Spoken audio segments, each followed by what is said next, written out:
study in Canada in 2020, or you're just wondering, how can I get started with my immigration to Canada? What do I need to do first? In this video, I will be showing you a step-by-step process on how you can take a simple eligibility test that tells you what you're qualified for. If that's what you're interested in, then keep watching. Don't go anywhere. Let's get you started.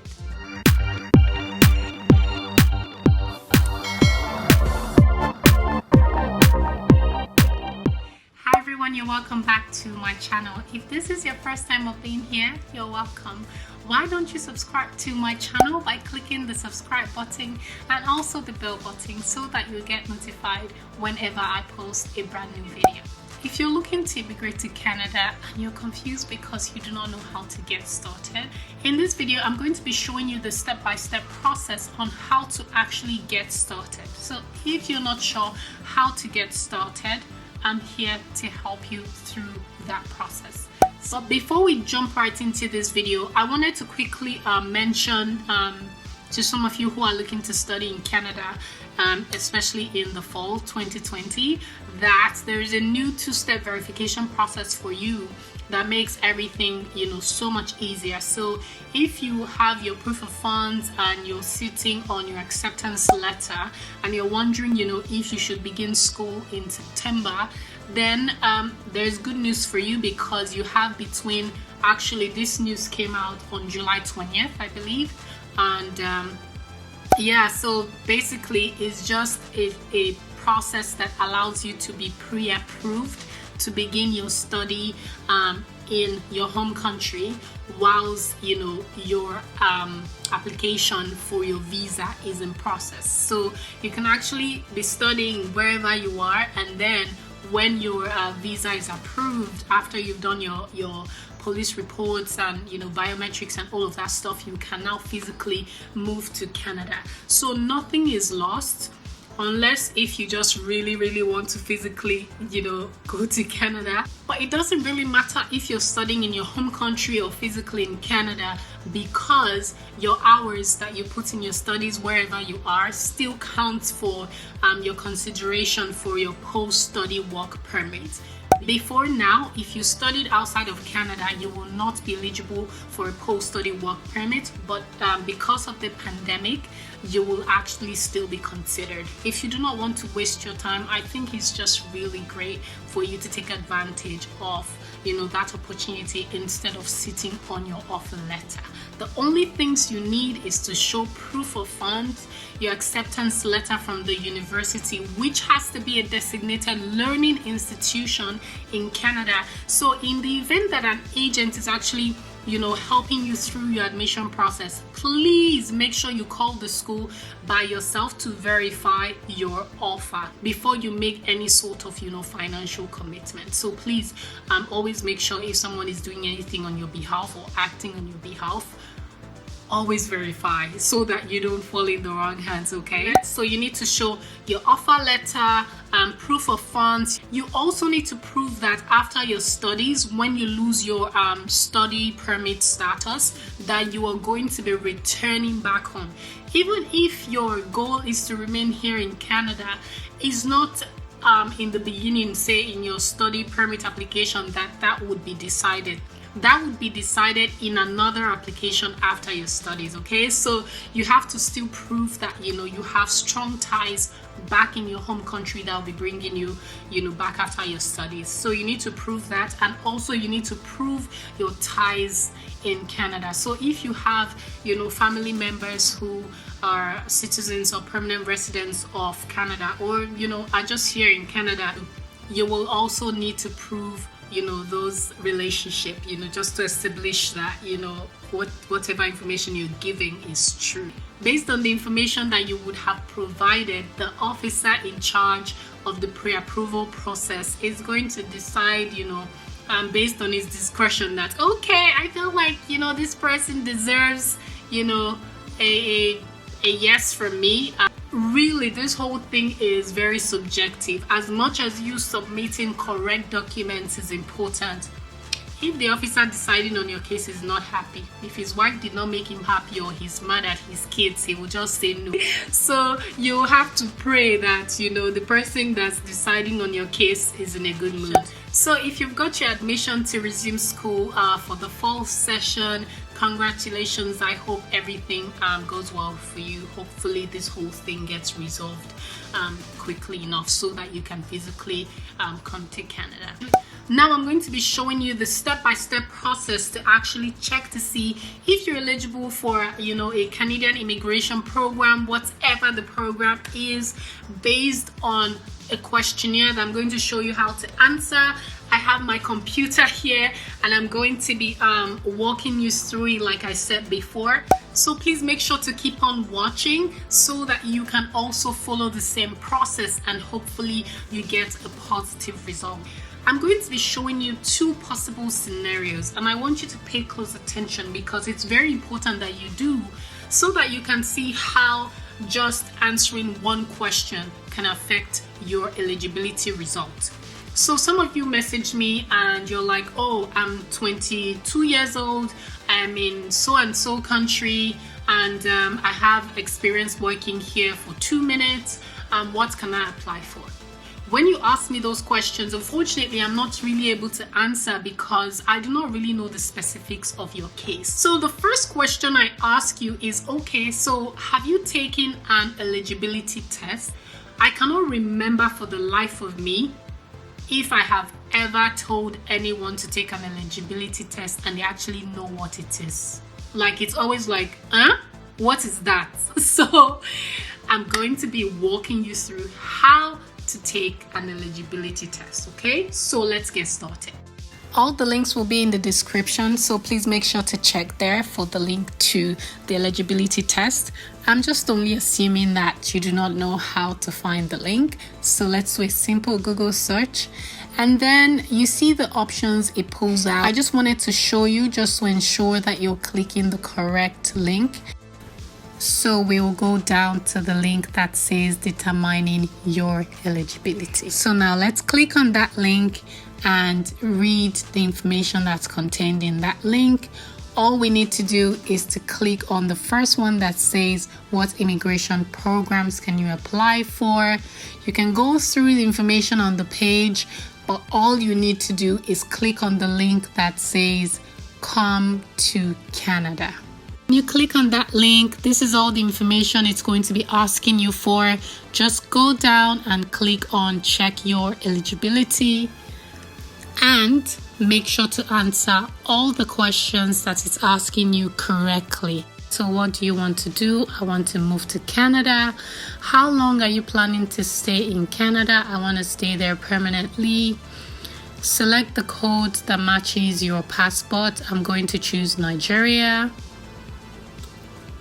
And then what country am I currently in? I'm going to say Nigeria, assuming that you're still in Nigeria. The next question is if you have any family ties in Canada. I'm just going to say no, assuming that you actually do not have any family members here in Canada. And I'm just going to go ahead to choose my birthday, assuming I was born in 1989, and I'm going to be choosing Canada's birthday, which is July 1st. So let's go to next and let's find out if we're eligible. So it's asking why I want to come to Canada. I want to find a permanent job so I can, remain here. So it's asking what province I would prefer to move to, Ontario. And now the next question is if I have taken any English or French tests, and I chose none. And here's the result of that test I just took. Now the result says I am not eligible for an express entry application. Now, following the result of that test, I'm going to do this all over again just so that you can see a different scenario, how that plays out just by changing the response from one question. So the thing is, as you can see for the IELTS, I said none because I'm just assuming that, like most of you, you have not taken your English exam or your French exam just yet. I'm just trying to show you like how super important it is that you actually take the IELTS, because some of you have messaged me to say, oh, I studied in English, I speak English, I live in a country where they speak English, English is my first language and whatnot. Do I still need to take the test? My sister, my brother, even if you were living in Canada, if you needed to apply for a program, an English test is compulsory. Now let's look at the second scenario and how it plays out in the result of the eligibility test. Now for the second case, let's just go through the first piece of it and just continue from where it says that I may be eligible to apply for one of the programs. So let's choose a province again, Ontario. Really nothing changes. I'm going to show you only one piece where I'm going to be changing my answer, and that is this English test question, where in the first case I said no. In this case, I'm going to say yes, I have taken my IELTS.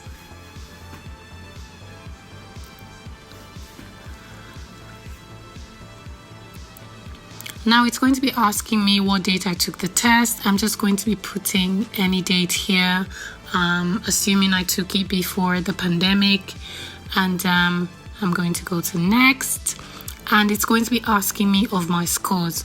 Now you need an average score of 7. It would be great if you can score more than 7, but I'm just going to be choosing numbers that could give me a decent average of a minimum of 7. So I decided to go for 7.5 and 8.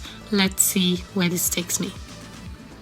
Now it's saying, do you have any other language test? So if you have like a second language, French for example, this is where you're going to indicate that you've also done a French test. So for me it's none.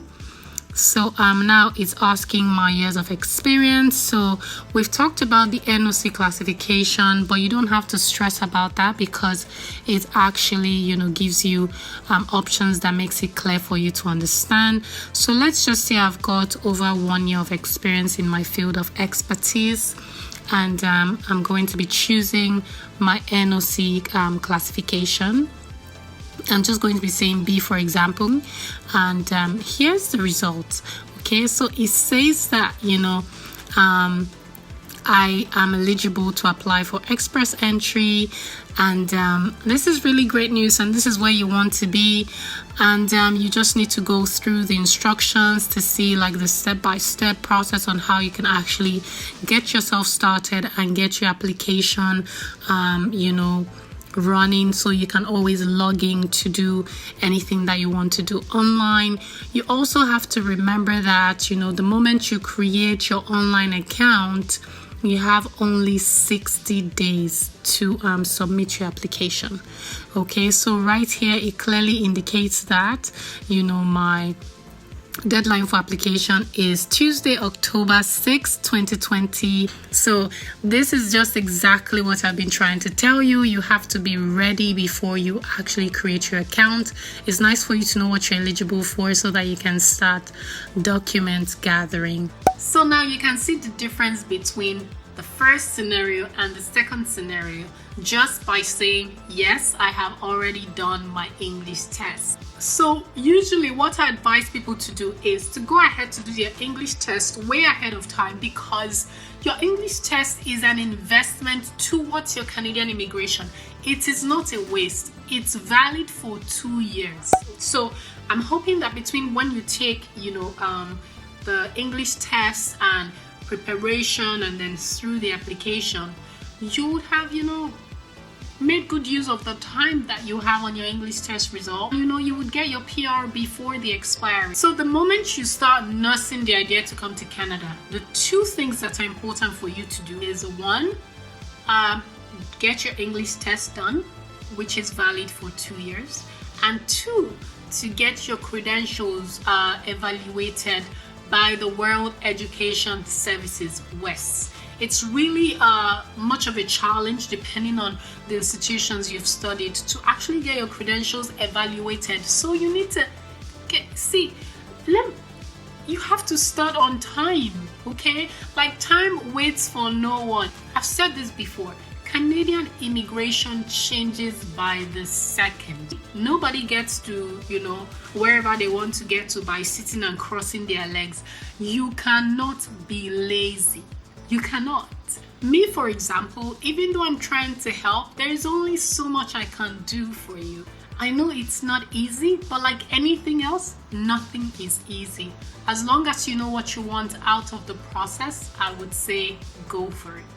Anyways, that will be all for this video. I really hope you enjoy watching this video. I hope you find this video helpful. Please make sure to give this video a thumbs up, share this video, leave me a comment in the comment section. You can always send me an email if you need to contact me personally. My email is always in the description and I'm always looking forward to reading from you. Do not forget to subscribe and I will be seeing you in my next video. Until then, bye.